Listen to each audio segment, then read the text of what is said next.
Други въпроси има ли преди да продължа? Ако има, ще вдигнете ръка и ще ми кажете. Сега, стигнахме логически към нашия диамант в игрите. Това е играта Острова на инките. Играта Острова на инките е 3D игра, която има два вида герои. И герои, които управляваме, и герои, които също са интерактивни, но са неуправляеми. Т.е. те са създадени предварително като функционалности от създателите на играта. Основното нещо, което вие трябва да имате предвид в тази игра, е, че за да разреши всяко едно предизвикателство играча, той трябва да се кооперира с друг играч, който играе едновременно с него. Това е в вида на така наречения мултиплеер мод или играние повече от един играч, или с неговият помощник, който е предварително създаден като функционалност от съдържанието на играта. Тоест, за да разреши играта, участника трябва да се кооперира с друг играч или с друг образ. Това е първата социална компетентност, която ние покриваме още в подбора на героите и на сценария на играта. Тоест, той трябва да научи, че трябва да взаимодейства с някой друг, за да се справи с предизвикателства, които той среща в живота. Всяка една от 18-те стаи е свързана с конкретен вид социална компетентност. Социалните компетентности, както разбрахте вчера, са групирани в 6 групи. Тези 6 групи, всяка една от тях има съответно отговаря на 3 стаи, т.е. за всяка една от основните групи компетентности имаме по 3 стаи. Те върват в консенсусна връзка и след завършване на 3 поредни стаи, всъщност ние получаваме обратна връзка за съответното постижение, което той е постигнал в рамките на тези стаи. Играта, в зависимост от машината, която използвате, Windows 7 или Windows XP или съответно резолюцията, която има вашия компютър, има възможност да изберете екранна резолюция в повече от 12 възможности за екранна резолюция. Т.е. за много малки екрани и разделителна способност и за много големи екрани, какъвто е всъщност този, на който в момента аз използвам. Втората опция, която имате, е да изберете дали, ако съответно компютърът ви е много бърз, вие ще изберете най-бързата или fastest опция.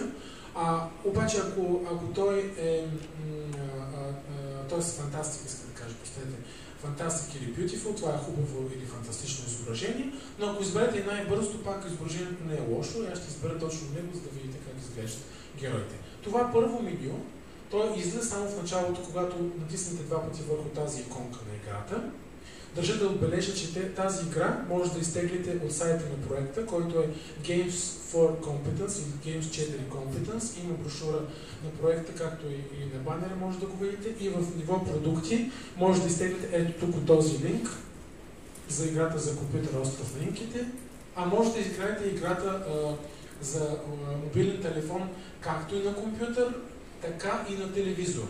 Тоест, вкъщи на телевизора си, който е свързан с Wi-Fi, говорим за модерните телевизори, може да изтеглите и да играете с телевизора, използвайки на дистанционното. Има едни като кормило, 4 бутона напред, наляво, надясно и надолу. С тях всъщност вие играете напред и назад играта. Така че, както виждате, се увеличават възможностите за използване. Държа да отбележа, че тези игри не са достъпни за iPhone. Причината е, че самият производител на iPhone има много лимитиран достъп на приложения, които изискват скъпи ресурси за тяхното лицензиране и след това за тяхното качване в маркета на Yes, I talked about the expensiveness. И за тяхното съответно качване в зоната на iPhone. Както знаете, дори iPhone-ите не се ремонтират. Те се прибират от доставчиците и предоставят нови. Никой няма право дори да ги отваря, за да види какво те съдържат всъщност. Затова ние работим с операционна система Android, не работим с операционна система Windows 10, защото тя не е достъпна за хора с увреждания. Поради тази причина не се създават продукти специално за хора с увреждания за тази операционна система. Това е системата на Nokia телефоните. Така, разбрахте от секция продукти. Тук може да намерите съвсем скоро тези дни. Ще качим и ръководството с практическите упражнения, за които Мария и аз също ви споменахме. А за тези от вас, които се интересуват за научната страна на нещата, как сме достигнали до тези продукти, тук имаме обобщен доклад за анализ на потребностите във всички 7 държави, в които проектът се реализира. Може да го прочетете и да получите повече информация. Съвсем скоро, в края на юни, тук ще получите и доклада за всъщност резултатите от пилотното тестване, какви резултати са постигнати, колко хора са били въвлечени, какво подобрение са получили в тяхните компетенции и къде все още има зони на работа, зони на търсене на нови решения, защото ние не претендираме, че игрите са единственият начин, в който тези социални компетентности могат да бъдат развивани. Затова имаме и практически упражнения, затова имаме ръководство, затова има и вече и роботи, които са ново поколение интерактивност и ново поколение подпомагане на социалните компетентности. Може би в бъдеще ще се появят и нови решения, за които ние ще ви информираме, тъй като каквото се случва в света и в Европа, ние след месец или след това имаме информация за него и информираме нашите потребители. Благодарни сме и на госпожа Горанова, тъй като Националната асоциация на работещите с хора с увреждания разпространява безплатно тези ресурси и на тяхния сайт narafo.org може също да получите повече информация или да изпратите запитване за съответен продукт, независимо коя от организацията в този членски екип е създала този продукт. И така към играта. Избрахме най-бързото визуално представяне. Докато се върти кръгчето, се зарежда играта.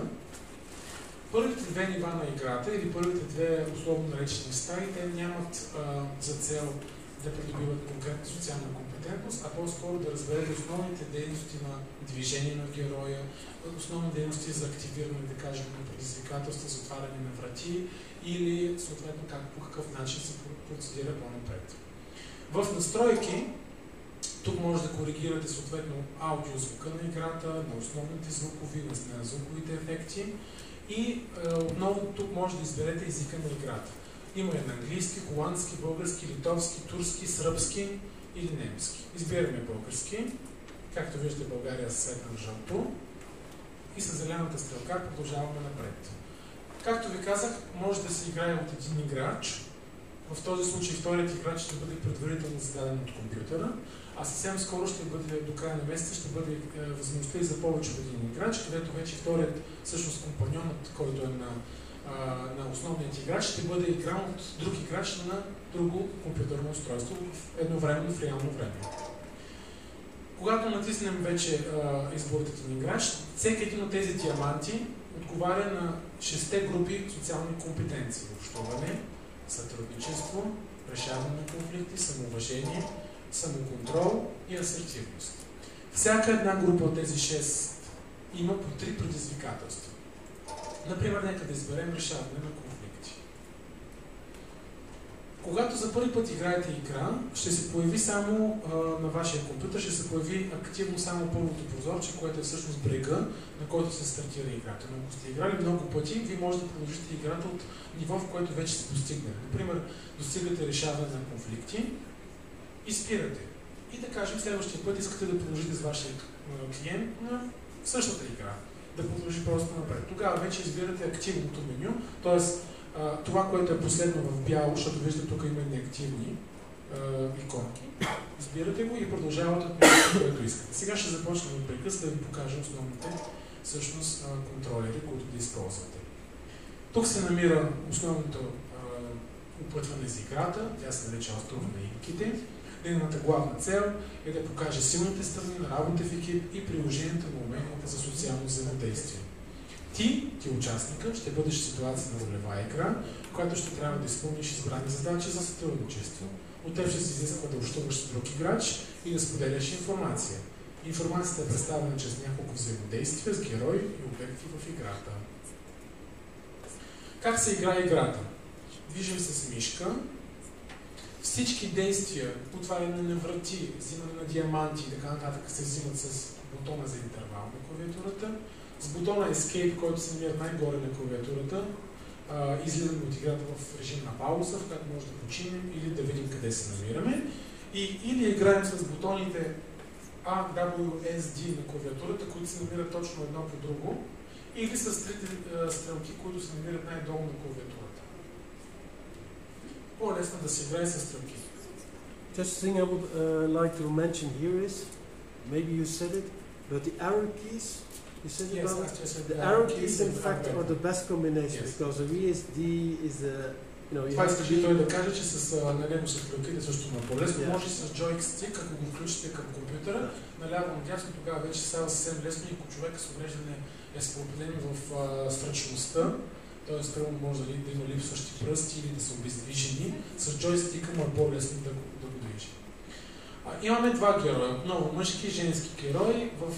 Вчера видяхте в английската версия бяха Фред и Джинджер, в българската сме избрали Иванчо и Марийка, тъй като те битуват в фолклора, а и всъщност по този начин по-лесно се запомнят като имената. Да кажем, избираме си Иванчо да играем. И ето тук се намираме вече, стартира играта и нашия помощник се представя. Не мога да повярвам, че са всъщност тук. Натискайки бутона напред, аз знам, искам да спомена нещо, че знам. Какво знаеш? Според картата, входът към крана трябва да бъде на края на брега. И да те се комуникират. Държа да ви отбележа, че в края на този месец цялата игра, всички реплики ще бъдат дублирани. Тоест ще има аудио глас на мъж и на жена, съответно по играе Ginger, в които те ще дублират и ще могат и да чуват всъщност тези реплики, не само да ги четат. Това сме го направили за хора, примерно да кажем, ако са с зрителни увреждания, да могат да чуват, отколкото да четат какво е изписано на екрана, а тези с слуховите увреждания ще могат пък да четат и да разбират играта. И така, след като няма да минавам през целият тип разговор, вижте, имате възможност сами да се убедите. Те си разказват какъв е режима на играта, къде какво трябва да намерят, кои са основните контролери за движение и след което могат да се движат. Както виждате, аз движа основният герой, той разглежда цялата... Когато дръпнете мишката назад, всъщност виждате по-отгоре движението на героя. Когато мишката предвиждате напред, виждате как камерата се предвижда. Виждате ли? И сега търсим първото предизвикателство. Държа да отбележа, че двете игри имат наръчник, който обяснява как се играят, всяка стая какво предизвикателство има, къде може да се намери и има и скриншотове или картинки, които показват основните видове дейности. Така че този наръчник може да ви помогне в взаимодействие с играта. Важно да отбележим, че тук в цялата игра статуите ни дават всъщност, статуите, които виждаме на инките, ще ни дадат отговор на въпроса или ще ни упътят на къде да продължим. И така ние започваме да се движим с стрелката и виждаме тук в дясно първата ни статуя. Виждате ли я? И отиваме да видим да я попитаме. Когато има диалог, било то с нашия герой или с статуя, доближавайки до него и до нея, виждате ли долу едно бяло прозорче се появи? Долу в дясно. Ето така. Това означава, че имате реплика, която има разговор. Натискаме бутона за интервал и започва разговор между статуята и човека и играча. Здравей, любители на приключения, добре дошъл на острова. Здравей, какво си ти? Моето име е Бряг и аз съм статуен помощник. Ние сме поставени на целият остров. Можеш да говориш с нас, ако имаш нужда от помощ за твоето приключение. Това е полезно, благодаря. Аз лично съм специализирана в инструкциите на менюто. Има ли нещо, което да помогне? И тук може да разкажеш за различните мисии, които съществуват в различните стаи, или да покаже къде е картата къде той се намира в картата на острова. Ако е наясно, натиска добре, се благодаря и продължава. И сега, навсякъде, където имате някаква приключение, виждате, там се върти едно бяла стрелка. Виждате ли? Така. И навсякъде всички неща, за да преминем по-напред, имаме една сива плочка. Виждате ли долу като шахта? С знака на инките. Ето тук, за да я виждате долу. Когато застане върху нея играчът или играчите, те задвижват обикновено нещо. Моста падна и се задвижи. Да видим сега да отидем да преминем. Какво стана? Всъщност, моста се покри. Какво трябва да направим? И ето сега тук за първи път вие ще научите основните всъщност движения на вашия помощник. Вие може да го контролирате. Когато натиснете дясната страна на мишката, се появяват три команди. Изчаква на място, отиваме движим героя до определена точка и той ни следва. Всъщност ние тук трябва да го подвижим. Виждате ли го това бяло човече? Той всъщност поставя героя на определено място. В случая ние трябва да го поставим върху шахтата. И когато се обърнем, моста се открива, ние преминаваме през моста. Обаче ние не сме сами, ние имаме втори играч, трябва и той да дойде при нас. Затова ние заставаме върху плочката и натискаме отново нашият герой да дойде при нас и както виждате, нашият приятел идва при нас. Това са основните функции, които човека всъщност придобива. Когато натиснете бутона Shift заедно с стрелката, участника започва да тича.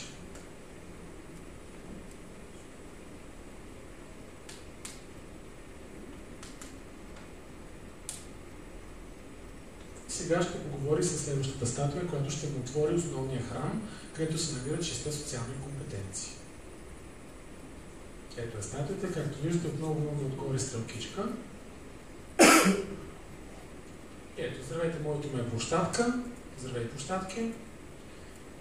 Как влизаме в храма? Входът може да бъде намерен нагоре по тези стълби. Изчакай секунда и аз ще ти отворя вратата. Ето, тя отваря вратата. Тук обаче, за да продължим по-нататък в нашето взаимодействие, съответно нашия герой ни следва. И трябва да намерим ключ. Да го попитаме нашия герой. Да видим какво ще каже. Ето виждате, пак се появи долу дясно за разговор. Има друга врата. Мисля, че е по-добре да я проверим. И отива нашия герой да провери вратата. Обаче не става. Нека да потърсим някъде ключ. Нека да се разходим. Прави ли нещо впечатление? Тук е една интересна плочка на стената. Я да отидем да видим какво пише на нея. Ключът може да бъде намерен там, където лежи тялото на мъртвеца. И сега да видим къде лежи тялото на мъртвеца. Тук виждаме един саркофаг. Отиваме до саркофага. Задвижваме го.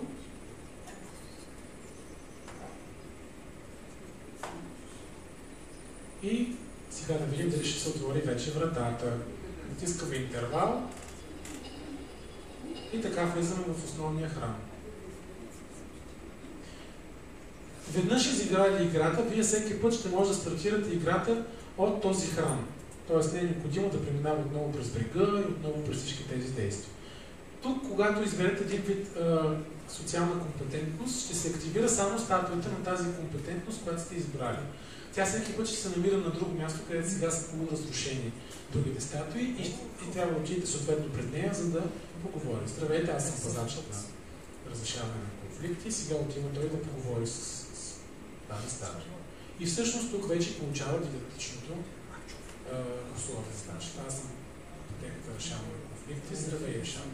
За да поемеш по тази пътека, трябва да разбираш кога възниква проблем или конфликт.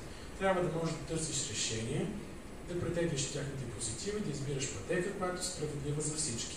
Трябва също и да осъществиш решението си. Искаш ли да продължа? Да, искам. И тогава отваря основната врата. Всеки път ще се отваря тази врата. И съответно нашият участник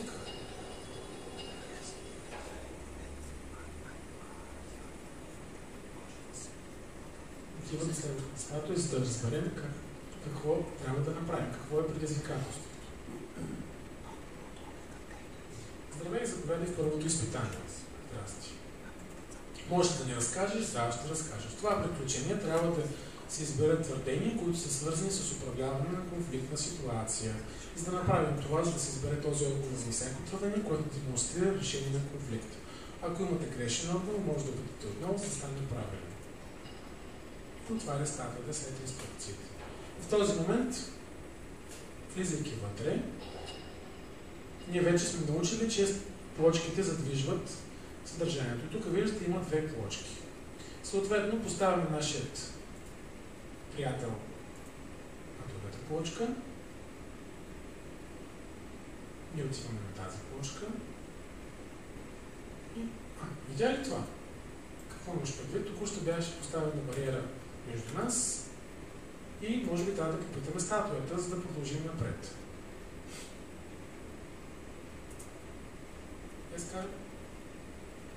Карл ми дава знак, че трябва да приключим, тъй като предстои процедурата по закриване на събитието. Така че, ако искате, може да изтеглите играта. Там се намира наръчника на български език за нейното изиграване и така да изиграете. Все пак това са 18 стаи, биха могли да бъдат изиграни за доста дълго период от време. Не е необходимо обаче те да бъдат изиграни наведнъж, така че дори само едно ниво да премине вашият клиент или вие самите е напълно достатъчно за една обучителна сесия, за да научим нещо ново. Имате ли някакви въпроси преди да завършим? Ако не, благодаря ви за търпението. Надявам се, че бяхме интересни. И ще се видим отново скоро, надявам се. Would you like to say something at the end? Много благодаря for your presence. And in any case, you have seen that we are busy with a number of games and etc. There's plenty more. So do not hesitate. If you're active in something and you think, maybe those guys might have something, don't hesitate to contact Andrea. Това, което той каза, това е само част от нашите игри и нашите приложения, които предлагаме. Не се притеснявайте да ни потърсите винаги за въпроси или на нашия сайт и на нашия Фейсбук може да виждате какво ново произвеждаме като идеи и ако ви е интересно, да го използвате. I was just going to say, so even if you have an idea, because this also happens, for example, with Rumka, that's how, Professor Rumen Stamatov, that's also how we came up with the project. He has an idea, he contacts us, we talk, and we create a project. So you have an idea, you think you would like to work in a project, and you could share it with us, can see if you can. Това, което той казва, много често ние сме винаги заинтересовани, ако имате някаква идея за нещо, което ви смятате, че може да се инициира като програма или като продукт или като някакво липса, винаги сме отворени, може да споделите, да си комуникираме, да направим дори среща лице в лице и от това да стартира едно ново партньорство, едно ново сътрудничество. Така че сме отворени към идеи. Така всъщност стартира нашето взаимодействие с професор Стаматов. Той беше на наша конференция. Тогава каза, знаете ли, социалните компетенции са голям проблем при много обучаеми, дайте да направим нещо. И така всъщност стартира, ние не се познавахме дори. И така стартира нашето сътрудничество. До момента ние сме работили в повече от 50 проекта от 2000 година насам, така че се стремим да надграждаме нашите идеи, те не свършват с продължителността на един проект, напротив продължават, комбинираме ресурси от 2, от 3, от 5 проекта, продължаваме напред и така се стремим да създадем едно богатство от ресурси за съвременните обучители, защото в днешно време обучителя не е това, което беше преди 20 години. Той трябва да предоставя различни форми на интерактивност, защото това, в което вчера и професор Браун отбеляза, тези умения, тези компетенции, те не съществуват в нито една от съществуващите в момента обучителни програми в училищата. Никъде няма да срещнете търсене на конфликти, комуникация, емпатия, асертивност. Не съществуват дори като цели на обучението. Само искам да ви покажа нещо, което е пропуснал. Because I forgot it, I skipped over it because I wanted to go into the games.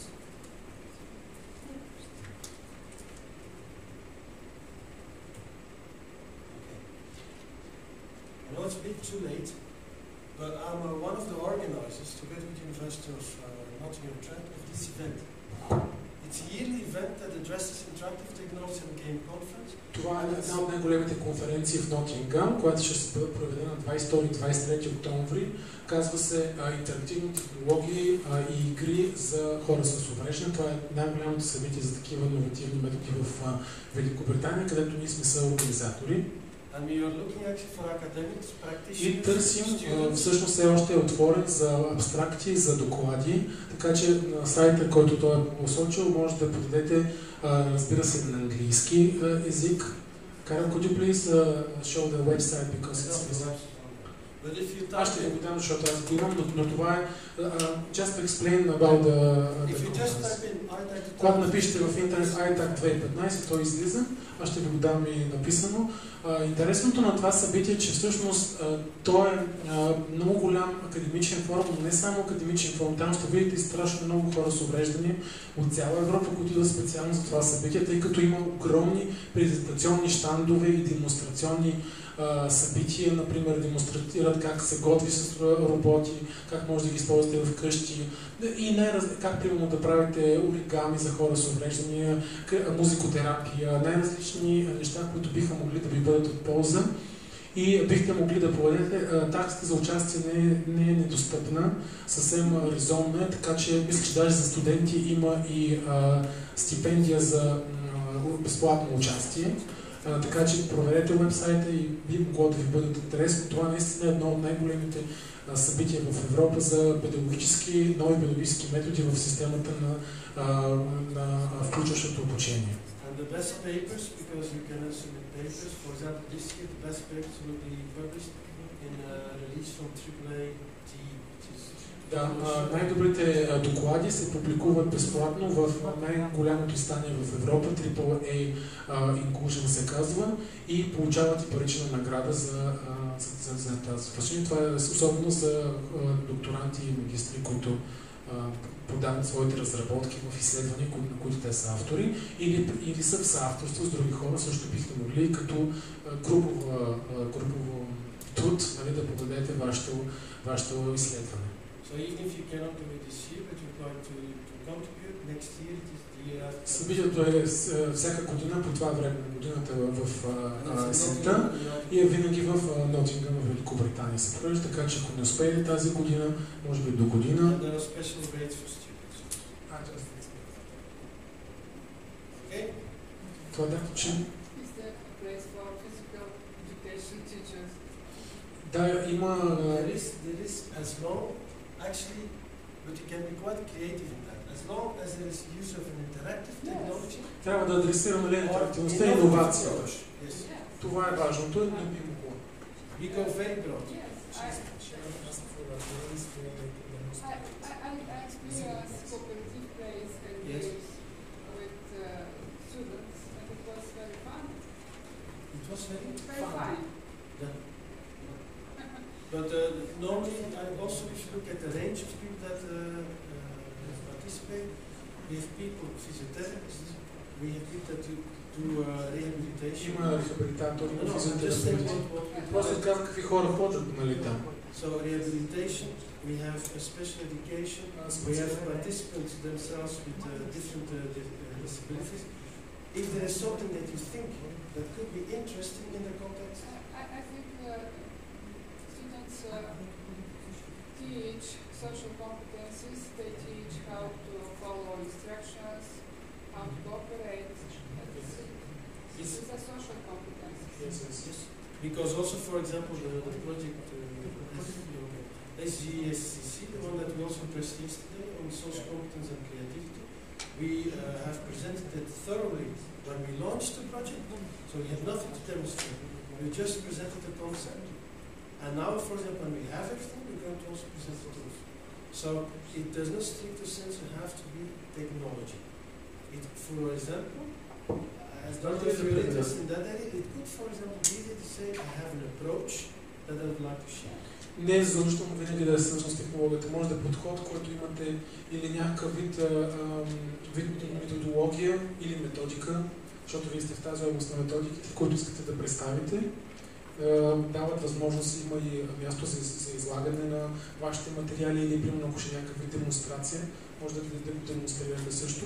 Между другото, да ви обърна внимание, че за тази мярка Центъра за развитие на човешките ресурси може да кандидатствате в програма Мобилност, да ви предоставят средства за осъществяване на такъв вид обмени. Всъщност, вие може да комбинирате събитието с, да кажем, 4 или 5-дневен обмен с университета на Nottingham Trent, където да обмените опит, да обмените интерес. Те ще могат да дойдат при вас тук в България. I'm just explaining about the mobility projects at the Human Bulgarian Agency, but they could organize and apply for funding. Това е също възможно, нали, към финансовата страна на нещата, за да може в един такъв вече проект ви може да включите, да кажем, 10-20 студенти да дойдат с вас, да почерпат опит. Съответно, трябва да имате покана от тях, трябва да има някакъв дневен ред, т.е. някакви теми, които ще би могло да бъде между психолози, нали, с конкретно необходимо да е в Великобритания, трябва да е в Европейския съюз. Но ако намерите сътрудничество с такъв университет, просто подавате документите. За програмите по мобилност са март месец и октомври месец са сроковете за подаване на документи. Така че имайте предвид, когато подготвяте нещо, 1 октомври е следващата дата, в която се подават в България. Те се подават на български език, предложенията, така че няма да имате езикова бариера от към това. Тези предложения ви дават възможност и за езикова подкрепа. Тоест, ако вашите студенти не знаят език, проекта при неговото одобрение може да предвижда средства за покриване на основен езиков курс и това също да подобри уменията на вашите студенти, защото знам, че голяма част от студентите не говорят. Maybe to give you also an idea of the size of those mobilities, it can go from 10 people to 200-300. Да, от размера може да между 10 до 200 до 300. Yes, that's totally possible. 8 също е. And maybe to also add to this, in these mobilities, normally we work with a number of expert institutions across Europe. So it could be that the first mobility goes to the United Kingdom, the second mobility goes to Italy, the third mobility goes to Има Turkey. проекти, които развиват повече мобилности с повече партньори, не необходимо само две страни. There are two types, one-to-one and then movement-to-one. Благодаря ви. Okay, thank you very much for participating. It's going to be the closure event. Закриването ще е в срещната зала, голямата зала, точно сега.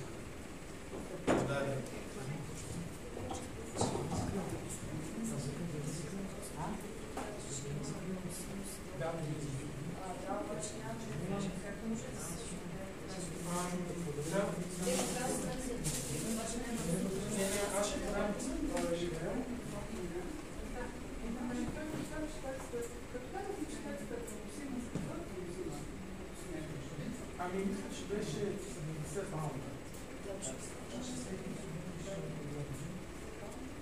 Ето, е нашия имен адрес, конкретно и вашия имейл. И аз трябва да получа на Dropbox. Има тази брошура и там, може да се вземете адрес.